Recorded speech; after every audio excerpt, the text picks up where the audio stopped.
host, Graham Solomon, and this is a place where we open up conversations and talk about issues and topics and bring awareness to topics that affect men. And I've got a very special guest for our relaunch in 2026, all the way from the UK. I'm a huge fan of hers. She's an amazing human being. Her name is Rebecca P. Fox. She's a psychotherapist, trauma and relationship specialist, and she's in the trenches day in, day out, working with people, works with a lot of male clients, and that's why I've brought her in.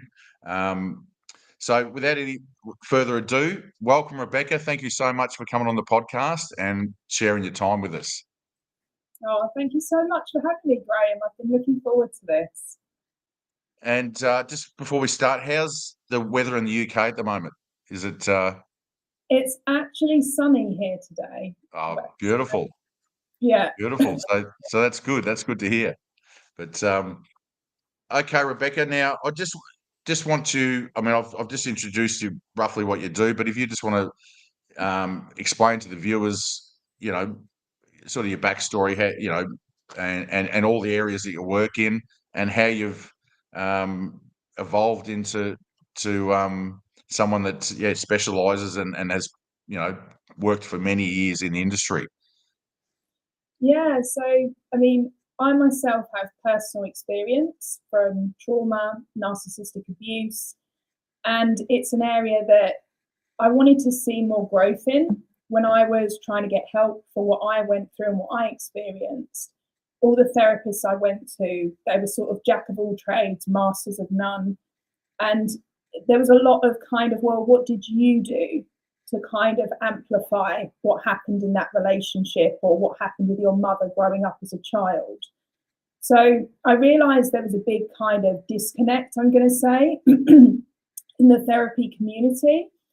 And it was something that I wanted to really get a handle on because I noticed it was happening more and more. There was much more narcissistic abuse occurring, people that I was speaking to. It was all the same pattern that kept coming up in terms of that type of abuse. So once I got my degree in psychology, once I started getting more qualifications in that, and to be honest, Graham, once I'd actually kind of done the work and healed, and that was with a shamanic healer, that was when I could kind of be in a position to not only talk about it, but also help other people as well.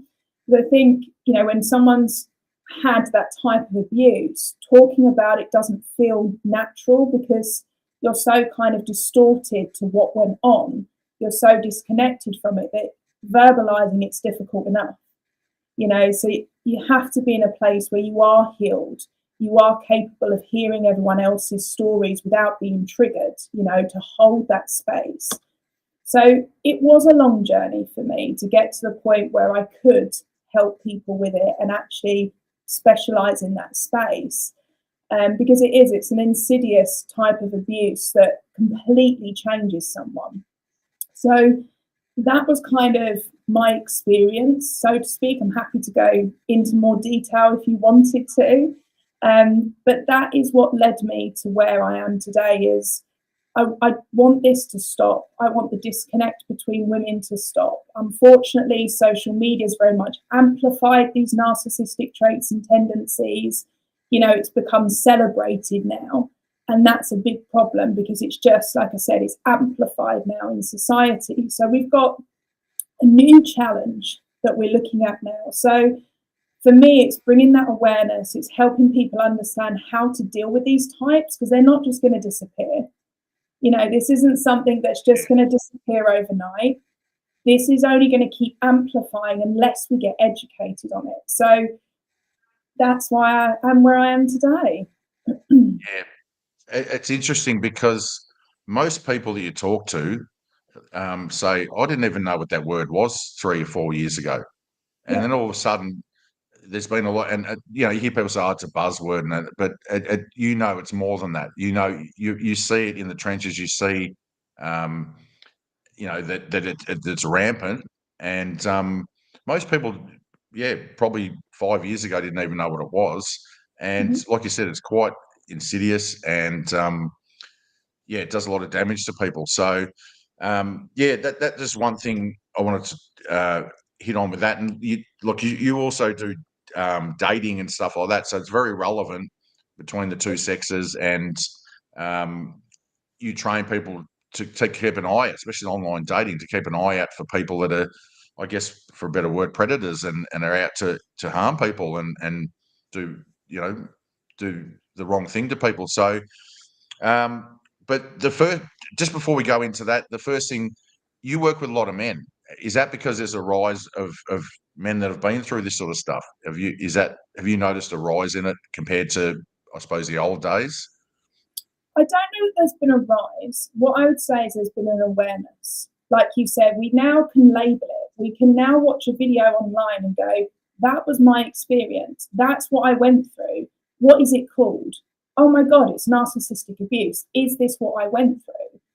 And because I talk so openly about it, I just think, a lot of my content, and I do angle it towards men, because I know for a fact the men who get caught up in these relationships are the good guys. To put it in a really simple term, they're the guys that all the healthy women are looking for, but the men are attracted to these toxic women. The saying of, she's a little bit crazy, but you have to take the crazy for the hotness.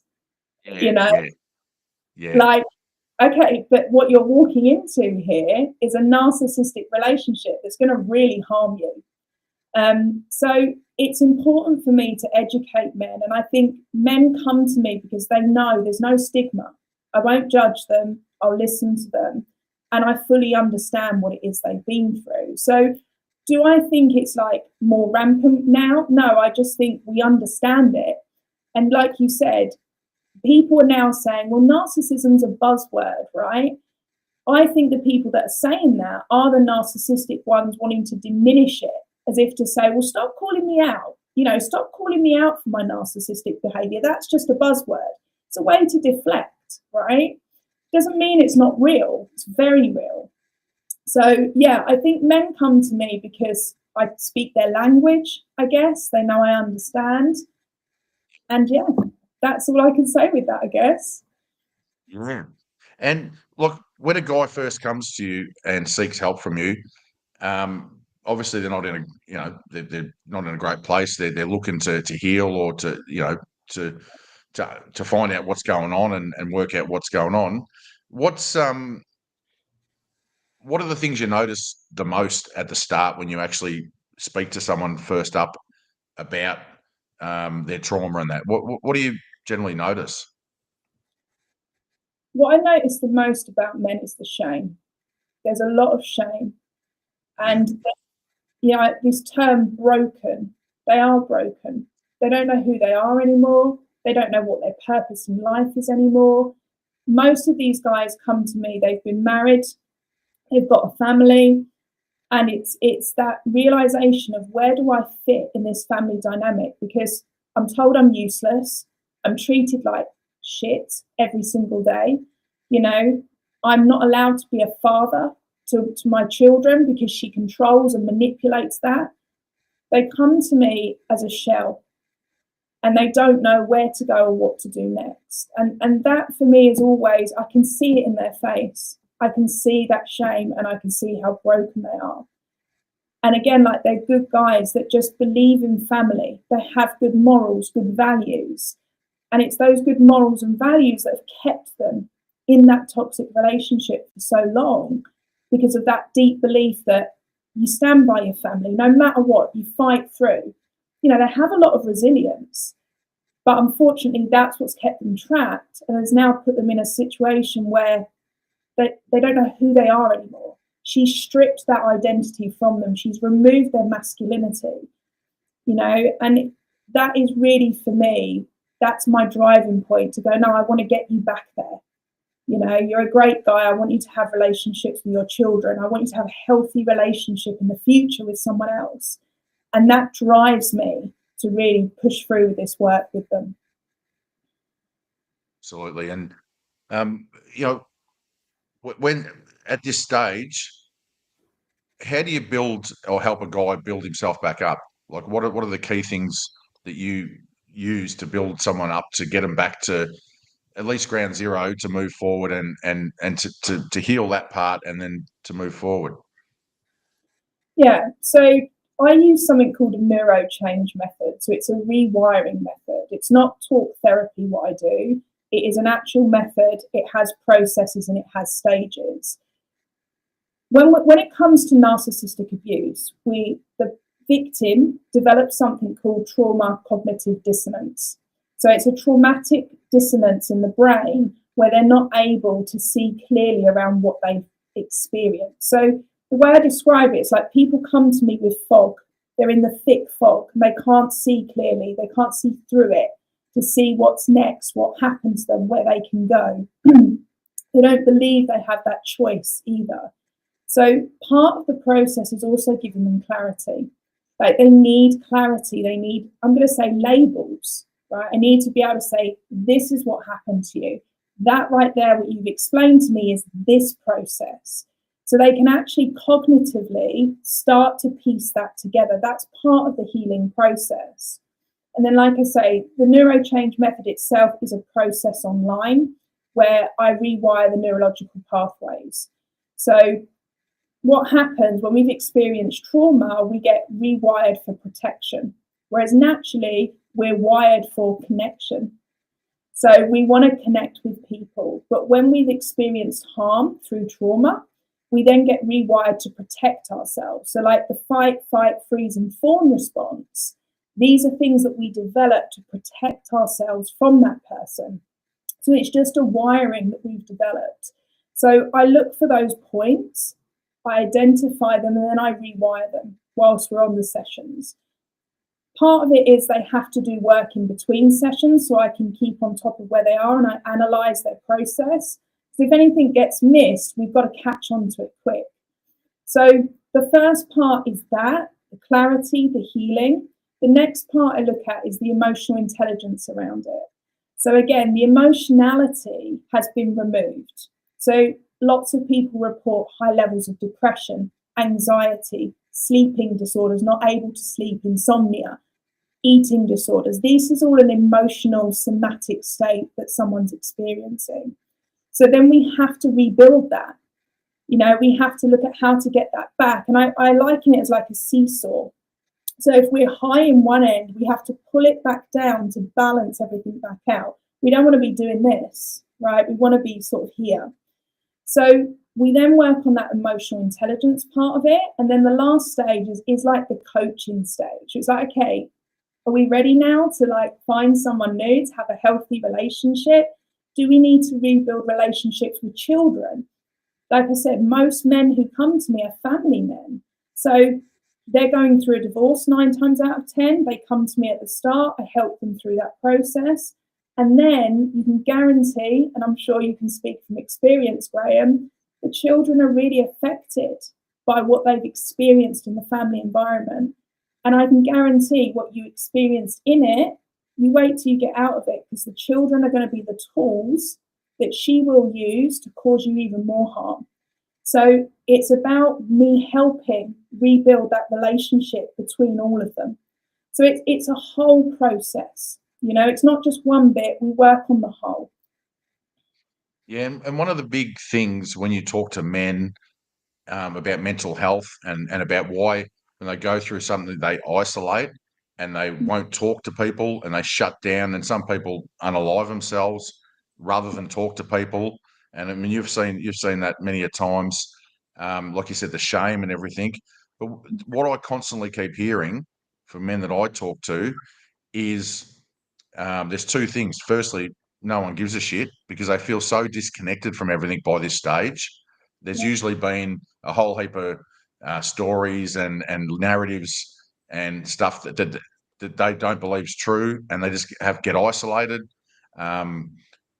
And the second thing is they believe that if they speak out, that it'll be weaponized against them. Their mental health will be weaponized against them.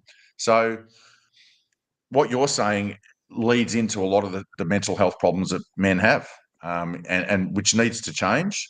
We need to talk more. We need to risk being, all these things happening, but it's a very, like you said, from where if you're in a place at the start, it's very hard to speak out and to talk about all these things. And a lot of people just say, "Oh, we'll just move on, get over it."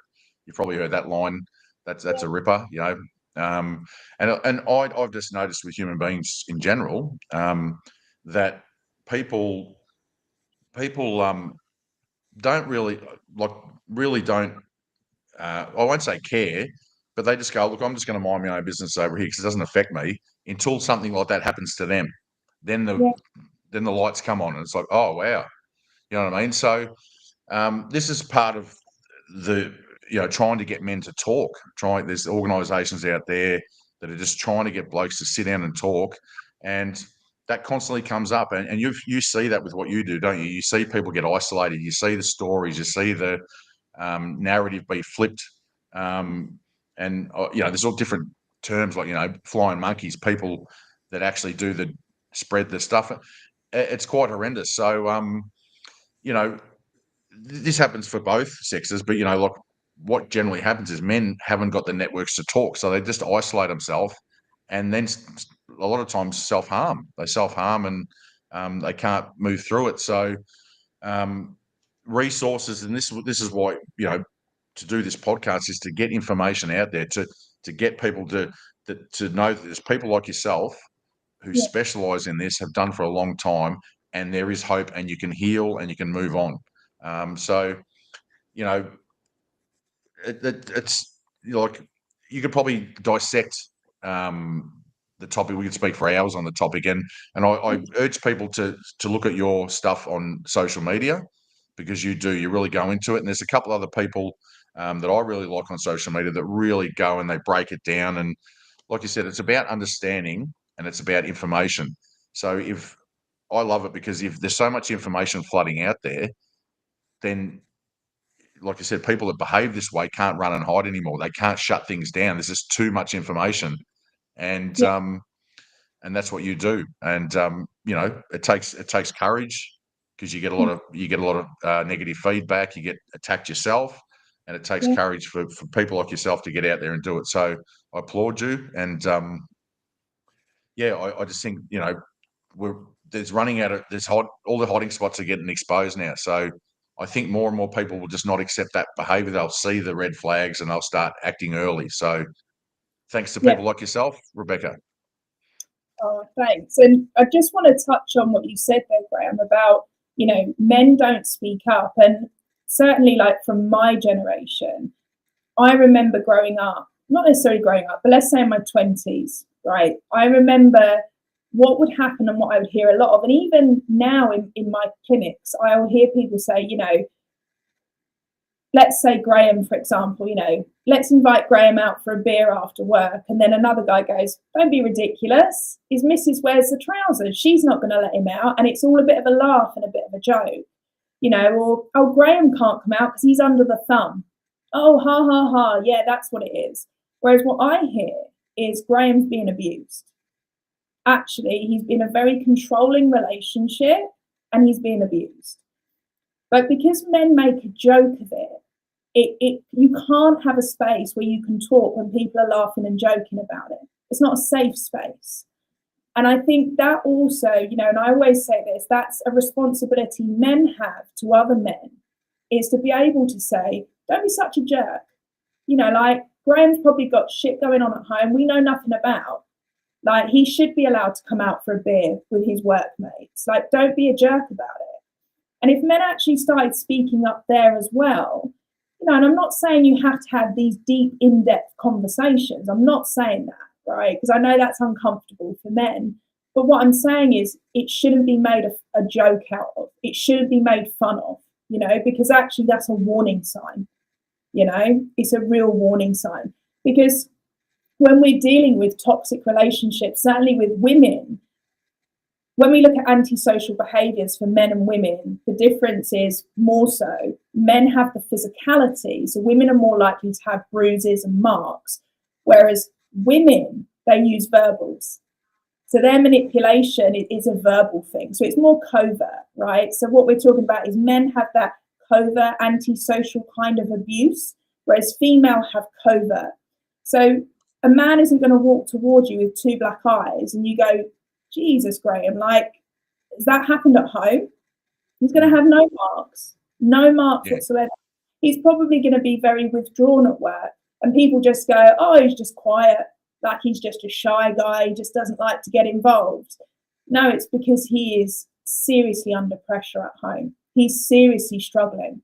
And he's not in a position where he can be himself at work, because he's lost who he is. He's been gaslighted into believing he's someone else. So you've got that behaviour which isn't recognised amongst men. So I'm going to say that covert abuse.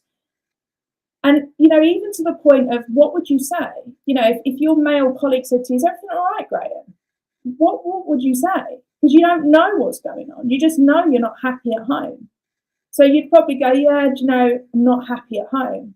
Well, what does that mean?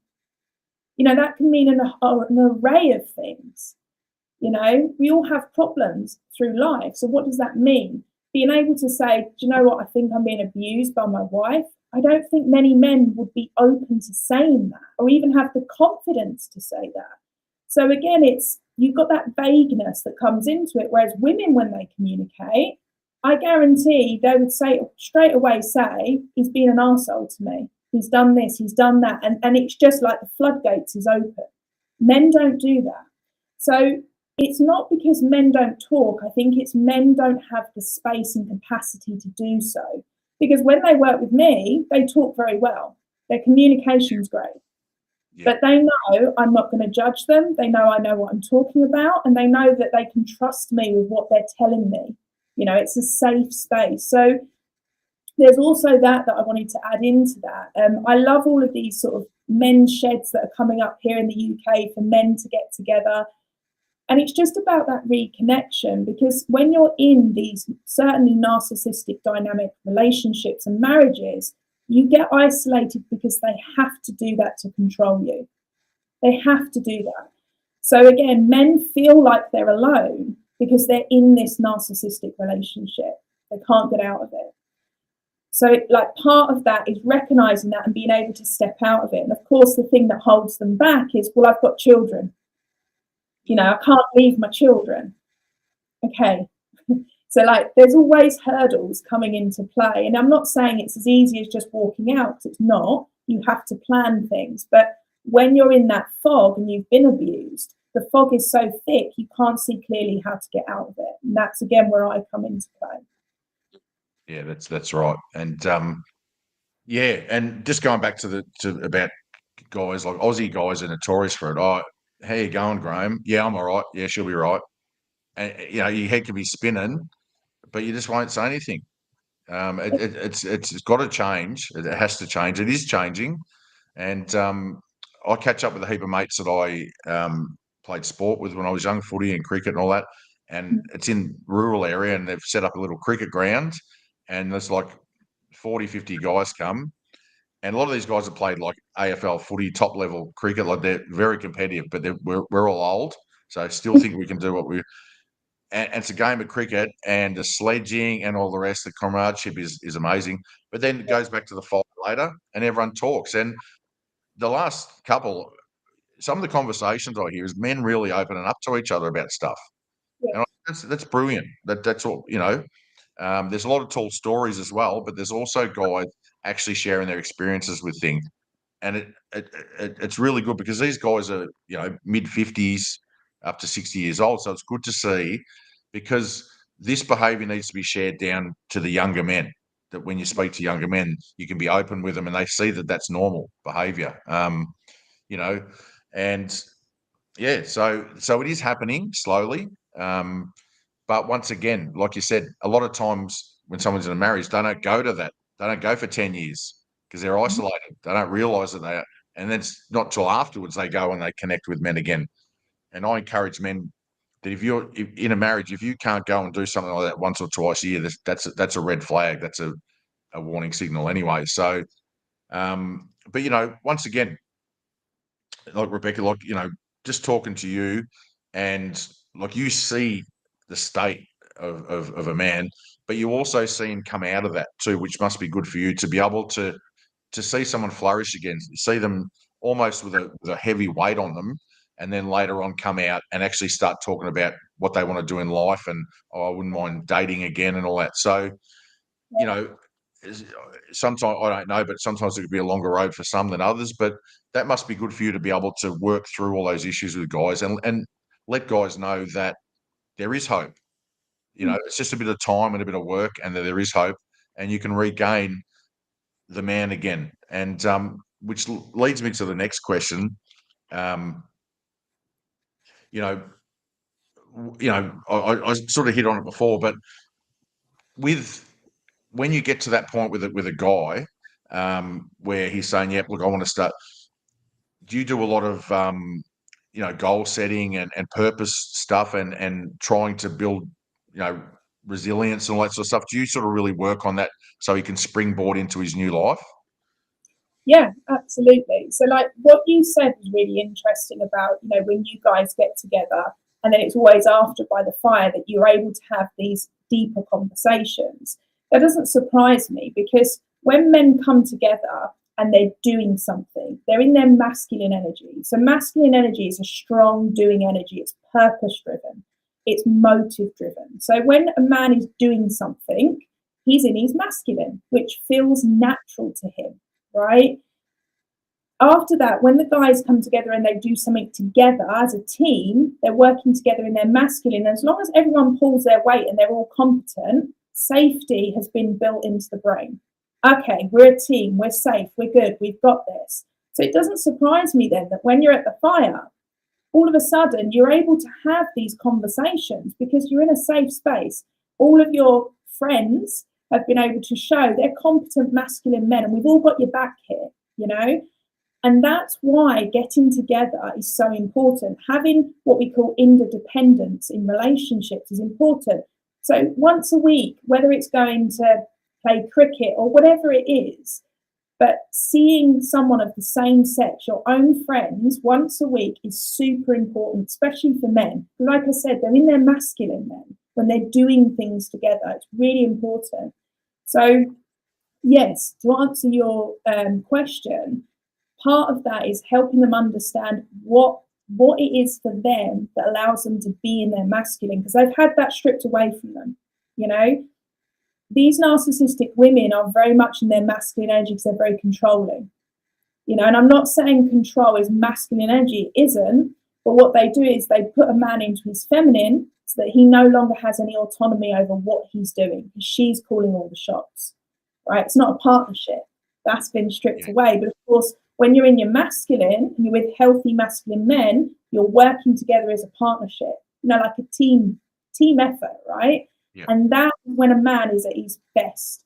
So when I work with them, yes, we go through values. Yes, I help them understand all those aspects so they can really get to grips with it. But the reason I do enjoy working with men is they tend to heal much quicker than women. They're very good because they have that logical aspect. Both parts of what I do work really well with them. So logically, they get it. I can also get them to open up into that neuro change space to get into those areas. But then also when I give them homework, they do it. Like they're on it. And if I say to them, you need to go and, if they like cricket, right, you need to find your local cricket again, you need to get on that. They do it. They don't mess about. And they come back to me and say, Rebecca, it's been brilliant. I'm like, this is great. They're getting their self back again. So it's really, it's key what you said there, because if you can't afford therapy, if that isn't an option, get yourself into men's groups. Like get yourself into clubs, get yourself doing something. And that will naturally start to make you feel better. I'm not saying that the trauma will disappear, because it won't. It will show up again at a later stage. But that will certainly help any man who is struggling, for sure.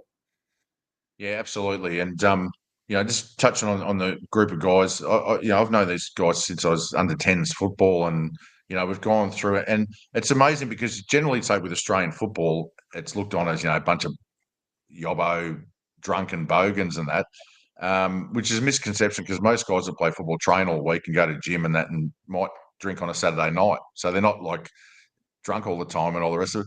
But it's funny, with these particular group of guys. There's, what I like is, especially when you get older, is there was a couple of tough guys that were like Clint Eastwood and didn't say much in that. And all of a sudden, I'm standing around the fire, and they're talking about their feelings, and and it's just like, wow, things have changed. 25 years ago, you would have looked and said, no, I'm not saying anything. So it's a slow evolution, and these guys, although there's a perception of that, have been some of them, for me personally, been some of the best support I've had. And I'm like, wow, like who would have picked it? So once again, it's up to you to re-engage in that group and help other people when they're going through stuff. Like the guys where they have the cricket game, three brothers, their dad just passed away, and he was a beautiful man, much loved man, had a massive impact on a lot of us when we were young guys. And we got around him. The last cricket game was, it was not long after he passed away, and got around him, and just to see the guys, get around these guys and tell stories about their dad and all that. And that's what I'm saying. Generations, like he's affected generations of men, and now it's sort of our turn to pass that through. So you're right. It is very necessary, and it's important that guys just try and keep a link, even through the married years with kids. I know you've got to put a lot of time in at home, but you just need to do that. And it's something that we haven't done well as men, but we're getting better at it. Like I said, men's sheds, and talk. There's I got a lot of merchandise. Talk to me, bro. Talk to me.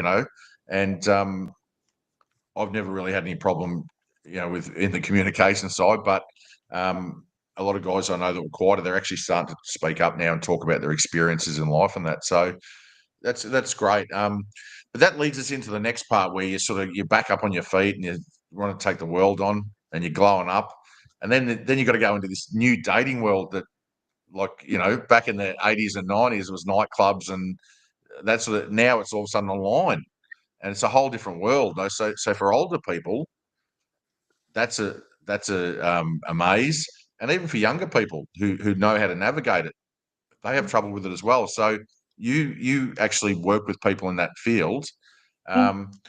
What's going on? Where are we at in 2026? You know what I mean? Like, really, Yeah. what's the rules of engagement? What, give us some background how you've been able to, I don't know, it's like reading Hebrew. You've been able to dissect it and actually put it forward in front of your clients to say, well, this is what you have to do. How have you Yeah. managed to do that, Rebecca? Yeah. I mean, yeah, it is. So if you listen to everything online dating is the devil, and it doesn't work, and everyone's out for whatever. And it's just not true. It's not true. Yeah.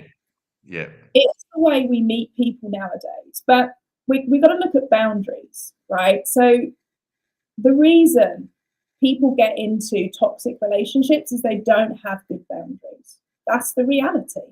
Like, that is the main core component out of everything else. Yeah. You can be a people pleaser, you can be an empath, you can be whatever. But if you don't have strong boundaries, they are going to drag you into these toxic relationships, and that's where you're going to stay. So it doesn't surprise me then when people come out of a toxic relationship, again, if they haven't done the work to heal what it is that's causing them to be attracted to those types. And normally what it is, it's as simple as, when we're looking at, we said earlier, like, it's the hot women that are a bit crazy. You've got to take the crazy with the hot if you want the hot woman. I can guarantee the man that found that attractive probably lacks a little bit of confidence himself. And he feels like, well, if I can get her and tame her, that makes me more of a man. This is subconscious, not at all is it logical. Yeah. This is a subconscious. So if we can heal that and then actually put boundaries in place, going on online dating is super easy, because you know what to look for, you know what you will and won't accept, and you have a process in place. So I have a dating program. It's called Love at First Swipe, and it teaches people how to navigate dating apps in order to find their person. People often think, oh, I'm going to go online, create an app, a profile, and I'll meet my person within 24 hours. Like, no. No way. Like 48, does it? Is it usually 48? Yeah, period. Let's go for a 2-day. But in reality, it might take 2 years, right? People have got to have this idea of longevity. If you're looking for your person and you want a partner and you want to build and grow, you've got to be patient. But of course, we live in a society where instant gratification is everywhere. We order on Amazon, we can have it the same day. Crazy. Expect everything all at once now. And that mindset goes into dating. Oh, if I don't meet someone within 24 hours, I'm deleting the app. It doesn't work. It's full of idiots, whatever, right? No. Take your time with it. Treat it like you would a business, okay? Have your non-negotiables. You need those. The first question is always, do I find them attractive? Right? You've got to look at their profile and go, yeah, I find them attractive. The second thing is you've got to read what they've actually written. Now, if they haven't written anything, they're low effort. That tells me this person is low effort and they're not taking this seriously. Yeah. For someone that is a high effort person, and what I mean by that is you're consistent, you're someone that likes communication, you're someone that puts effort into everything. Do not match with that person, because you'll be saying, I'm the one doing all the effort, they don't get back to me, I don't know what's wrong, this is driving me mad. Yeah, because you matched with someone who's low effort. But if you're a low effort person and they're low effort, go for it. Fill your boots. That's right. Yeah. Right? So you've got to look at what's in front of you and you've got to be logical with it. You've got to think with this head and not another head. All right? God. Yeah, absolutely. Yeah. So, do I find them attractive? What's been written? Now, what's been written is really important because that tells you a lot about that person. Like I said, if there's nothing, it's low effort. If there's stuff there, then you've got to engage with what you see because you've got to show you're looking to connect. So let's say canoeing as an example. If I did canoeing and I came across a guy who's got a picture of canoeing and it says my typical Sunday, dog walk first thing, and then I go off canoeing. Yeah. I've just found a great match because actually I've got something in common with this person. So I will message him and say, hey, loving the canoeing, tell me something. I mean, I know nothing about canoeing, but I would say something related to it to show I know what I'm talking about and to see if he wants to engage with me, right? Then you get the conversation going from that point. If there's a profile and it's all just selfies, just face pictures, what are you going to say? Yeah. Like, oh, you look pretty, you look nice. Okay. Well, is there anything else to you? Do you have hobbies? Do you have pets? People have this thing about you shouldn't put your pets online in your profile. I disagree. If you've got certain animals, include them in the pictures because they're part of your life, right? Don't include children online. I think anyone who has children in their profile with them, they're a red flag. They're being irresponsible. You're not looking for someone to date your child, all right? And certainly from a woman's perspective who's online dating, the worst thing you can do is put a picture of you and your child because there are sexual predators who are looking for a woman's profile who has children. And they're not looking at the woman, they're looking at the child. And what it signals is I'm an irresponsible mum. And I want you to come in as a dad figure very quickly. And I guarantee they'll do that. So it's a very dark reality, but it's a reality I want people to be aware of. Yes, it's okay to say I have children.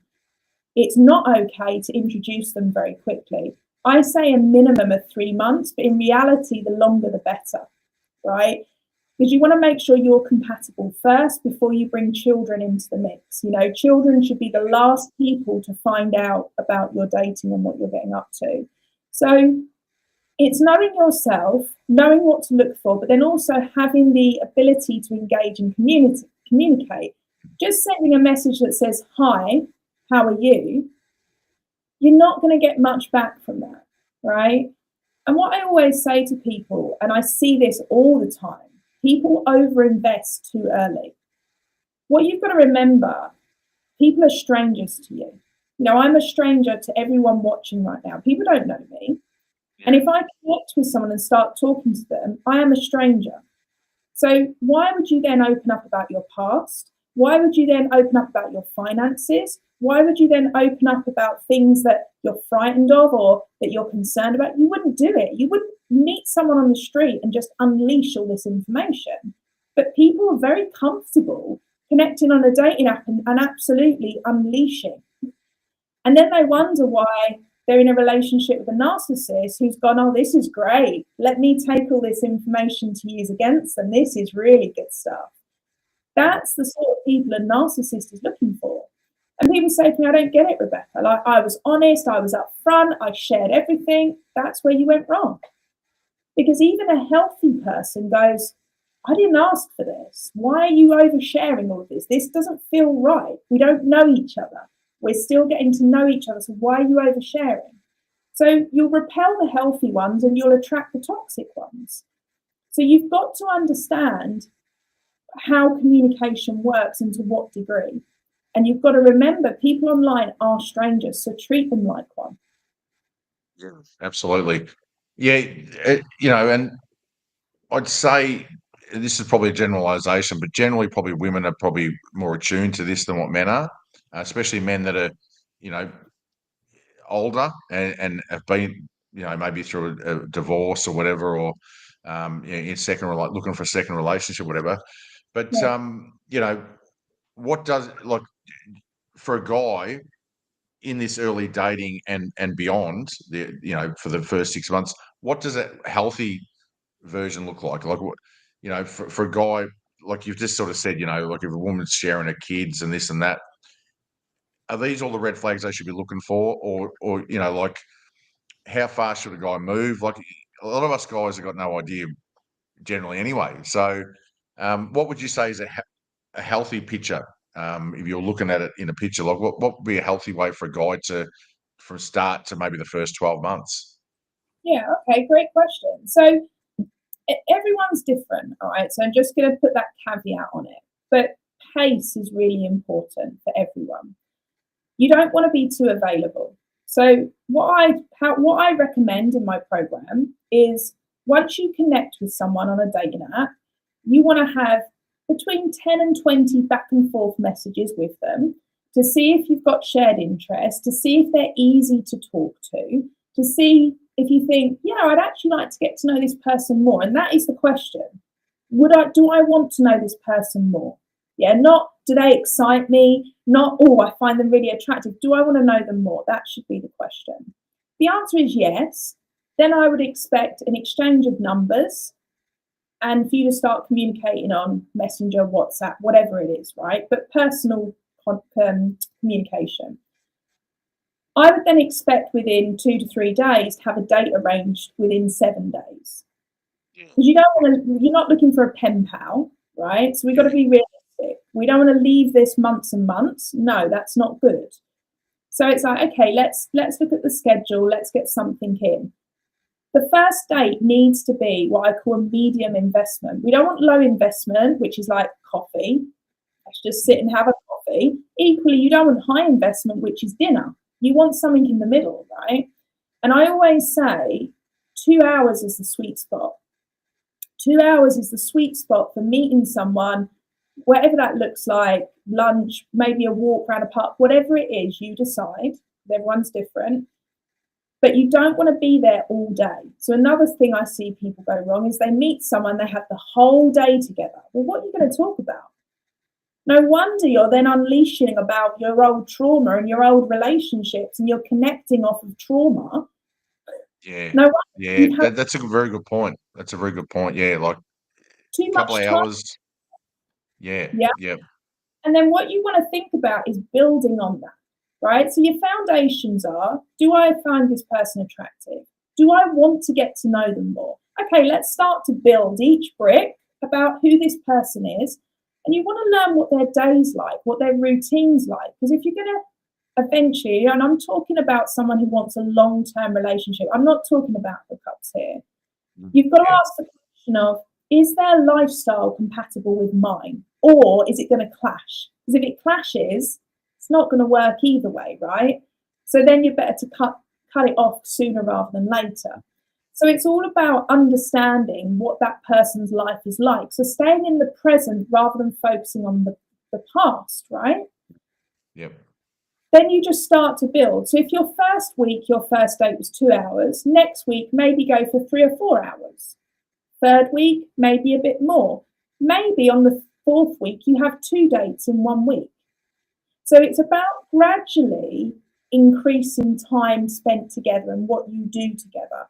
I don't think it's a good idea to have a holiday on the first or second date with them. I see a lot of that being promoted online.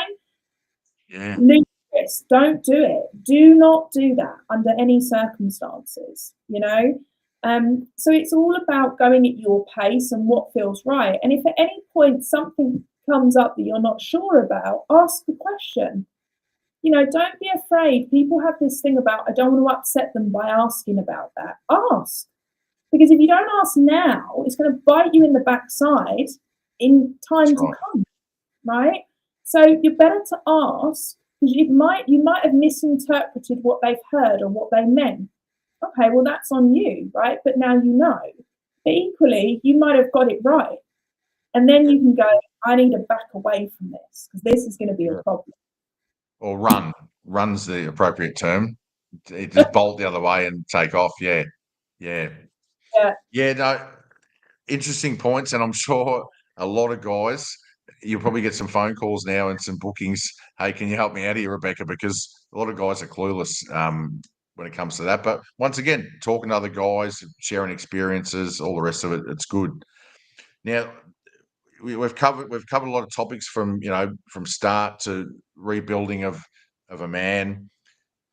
An important thing, dating and getting back out there. How important is a man's purpose? That purpose thing that we all talk about. Like, you got to live your purpose, and there's a lot of it going on, which is probably a bit cliche, but a man truly being on purpose and feeling that purpose and being driven by purpose. How important is that for a healthy man? It's the pinnacle of health. It is your grounding point. A man who doesn't have purpose loses everything else. So, like, a lot of men come to me where their children are of an age where they're about to leave home. Basically, children don't need them anymore. They're not a proactive dad anymore, because the children are of an age where they don't need them. They're spreading their wings, yeah?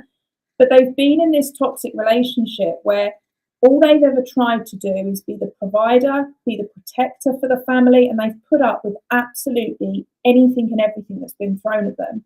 And now, I don't need you anymore.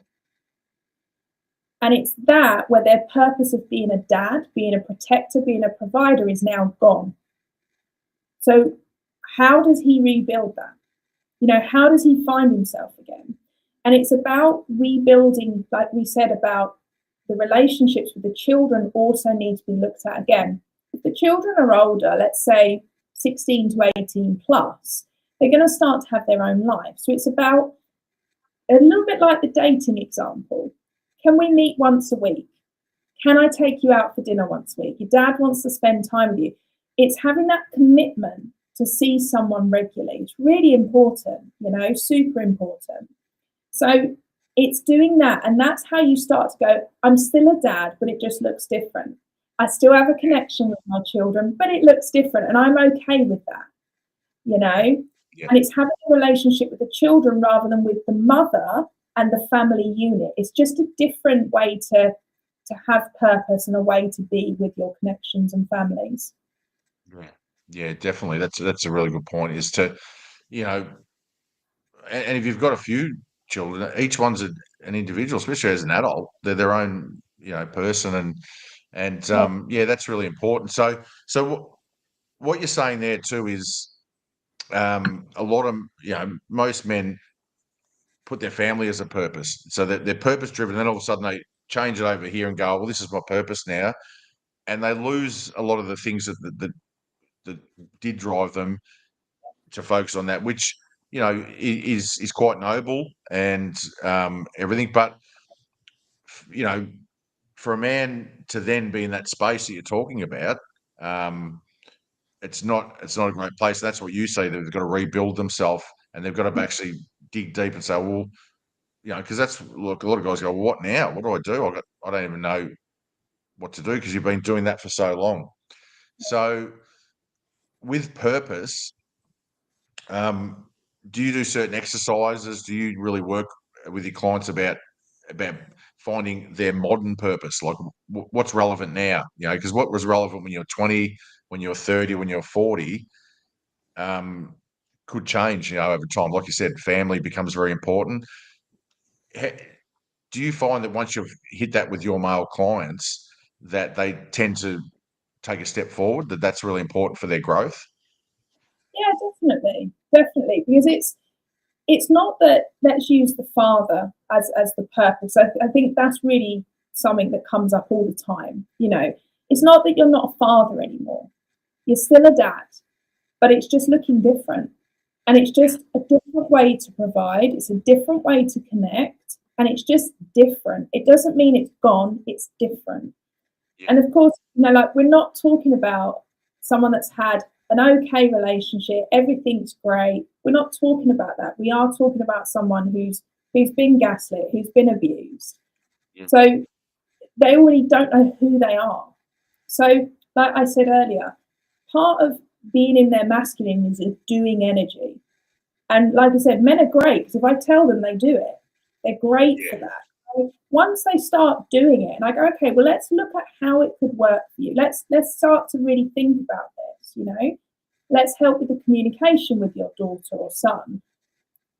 Once they start doing it, they're like, Rebecca, this is easier than I thought. I'm like, yeah, it's good, right? And then we start to build on that as well. And then there's always something that's going to come up that makes you go, oh, am I doing something right here?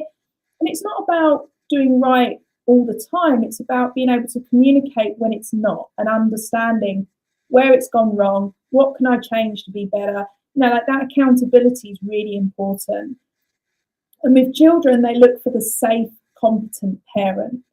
Once a man's in his masculine, that's what he is. He's safe, he's competent. Like that's what women find attractive, right? But children will also gravitate towards a man who is that person as well. So I say it's easy to do because I can see it and I've done it a long time. But I do know that when you're in it, it doesn't feel that way. Yeah. But it is possible, for sure. Yeah. No. Yeah, that's the thing. Yeah, like you see it all the time. You see guys lost, I guess, at that point in their life, and yeah, and like when we talk purpose, you see it online, and that it's like I'm going to be the king of England, and I'm going to, like it's just. It doesn't mean that, does it? It doesn't mean that. It just means about realigning yourself with what's authentic for you and your life moving forward. And even Rebecca, you probably see guys sort of go through a bit of a reawakening of and rediscovery because they've shut down a lot of parts of themselves to be that provider and to do that stuff and crawl over broken glass for their family. So it might, it's also a time where guys actually reconnect to things that they used to do that they find enjoyment. Like a guy might do up a car, or he might get back into his motorbike, or called a midlife crisis.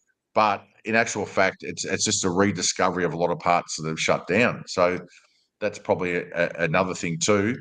But yeah, look, you've mentioned a few times about the healthy masculine man. Do you think, without going into conspiracy theories, do you think that there's been a de-emasculation of man over the years? Like obviously there's had to be a rise of feminists because women were clearly not treated well, in the 50s and 60s, couldn't even vote, like all this stuff. So there was had to be done. But do you think there was a bit of a crossover where maybe there was a point where guys did get de-emasculated a little bit and sort of had to be this sensitive new age guy in the 90s and the 2000s, and maybe went the other way a little bit too far, and it's just sort of pulling back? Yeah, I love that question. So I think human behaviors, they swing on a pendulum, right? It's really hard to always be balanced anyway. But I think when we see a change, it swings on a pendulum. And what needs to happen, it needs to come back and find its middle ground. So I'm talking from what I know in the UK. I'm not sure about where you are or anywhere else, but certainly in the UK, like you said, back in the 50s and 60s, most men were alcoholics. Most men dealt with their emotions by drinking, right? That was the reality. Wife is at home looking after children. That was her role. Men went to work, get the money. But of course, you think men didn't have pressures back then? Of course they did. They still had pressures, they still had mental health issues, but how they dealt with it was very different. They would hit the bottle and it became the normal thing. In the UK, pubs were huge, right? Men were always in pubs and drinking. Now, it was good for men because it put them in their masculine because they're doing something together, right? They're experiencing things together. Then what happened, like you said, we had that huge swing with the feminist movement, which was a good thing. And then men went, shit, like, I'm actually not needed now. Where do I fit in this? But then they're also medicating with alcohol, right, which causes another horde of issues, let's say. Yeah. And then we start to learn alcohol's not good for you, tobacco's not good for you. So actually, we're going to start to add restrictions to that. So it's put people in a more health conscious place. Like, we're more health conscious than ever now, but we're just not sure how to navigate it. You know, there's a lot of noise around how to navigate mental health, addictions, all that kind of stuff. But it doesn't mean they weren't there years ago. We just dealt with it very differently. So yes, women have now gone, I'm taking this and I'm driving now. But what it's done for women is it's put them in their masculine, which is not a natural place for them to be. Yeah. I speak and I do work with women. I work with very successful women, and they all say the same thing to me. They all say, Rebecca, I'm tired. I'm constantly the one that's striving, and I don't like it. I'd much rather, I'm going to get a lot of stick for saying this, but there are a lot of women who would like to have been a mum. They would have liked the opportunity to have raised children and a man to support them, but they could never find a man that was competent enough and in their masculine enough to be able to do that, right? And I'm not saying men are at fault, and I'm not saying women are at fault, but what we've got to recognise is the pendulum has swung so far that women have gone, I've got to do this, I've got to step up, I've got to drive, I've got to succeed. And I like that, but we've got to be able as women to go back into our feminine, because then a man can lead more. The trouble is, when you have two masculine individuals, they're always going to butt heads because someone's got to give. And actually, it's the woman who should go, actually, if I just step into my feminine and let the man take the lead, my God, will that change everything? But again, and I speak to women who say to me, but Rebecca, I've done that and he's let me down. Like, I've done that and he couldn't lead. He couldn't step up. He couldn't do something simple like book the restaurant when he's the one, so then I had to do it. And this is another thing which causes ruptures in relationships and marriages, is when people are not doing what they say they're going to do, to put it in simple form. You want someone you can rely on, that you can trust. If you don't have that, guess what happens? We stop trusting, we start to get a bit of a dislike towards that person, right? And then that makes the other person step up and do more. So then there's that resentment. Oh, I'm always the one doing this. Again, we're talking pendulums where it swings, and we've always got to come back in the middle, So yeah, does that make sense? Yeah, that makes sense. And one, you just said something there that I've heard you say before is, have a look at somebody's what they say, and then have a look at how they behave and their actions, and that is generally a really good filter to run. Like, hang on, you said this and said. And when we go back into the early days of dating and all that sort of stuff, because that's what you're going to be with down the track, is someone that says they're going to do a lot and then don't.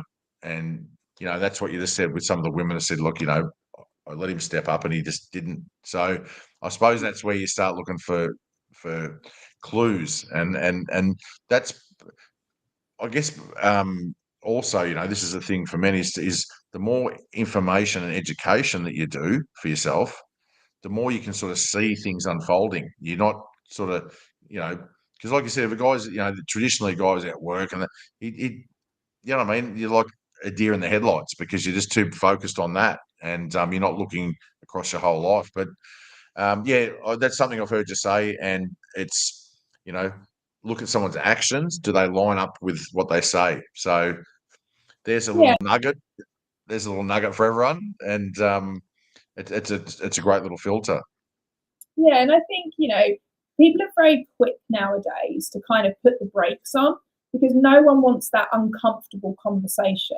But we have to be uncomfortable to get balance and to get that trust back again. So that example, Graham, are you booking the restaurant for 7? Yeah, I'm going to do it. And you don't do it. Okay, does that mean I should just cut you off because you're not competent? Or should I say, Graham, what was that all about? You said you were going to do it. Why didn't you?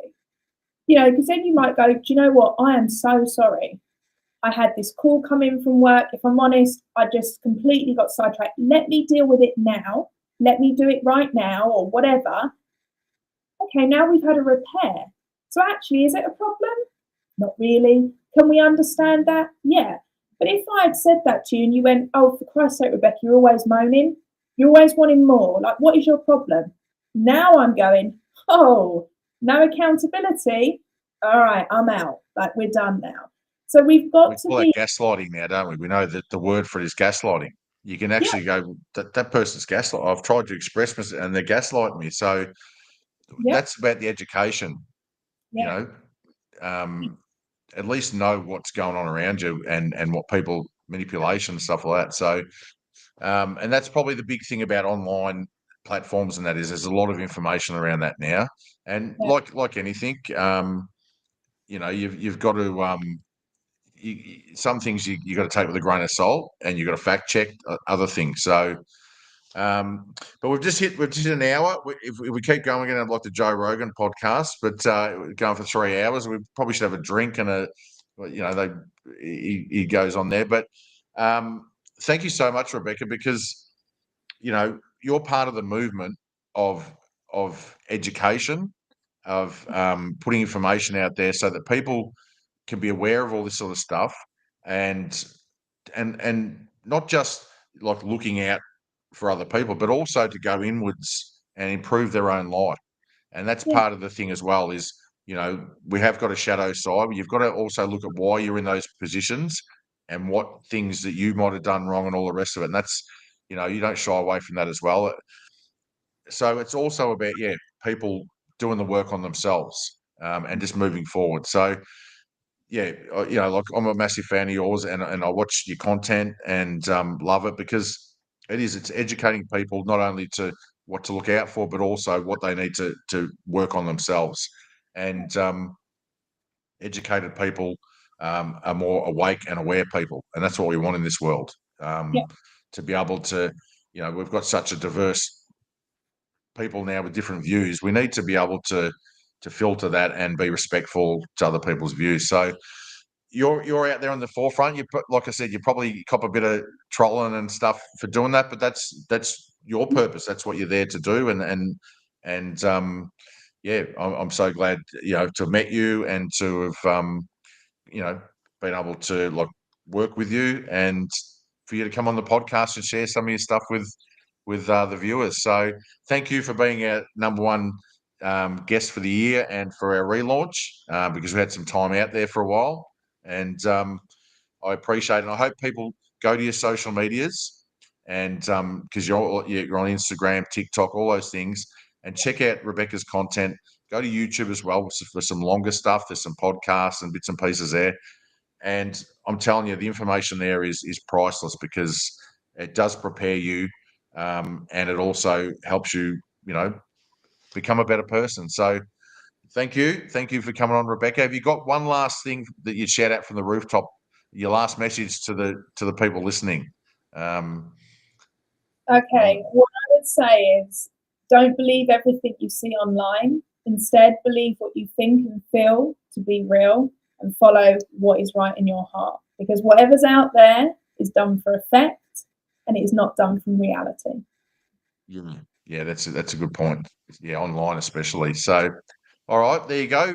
People, thank you for viewers coming on. Like I said, have a look at Rebecca's stuff if you haven't already seen her. And if you want to, any guys out there that may be struggling with that, reach out to Rebecca and she'll help you, get yourself back on track and get a 2.0 version of yourself. That's it. See you, Graham. All right, no worries. We'll sign out. Thank you, Rebecca, and all the best. All good?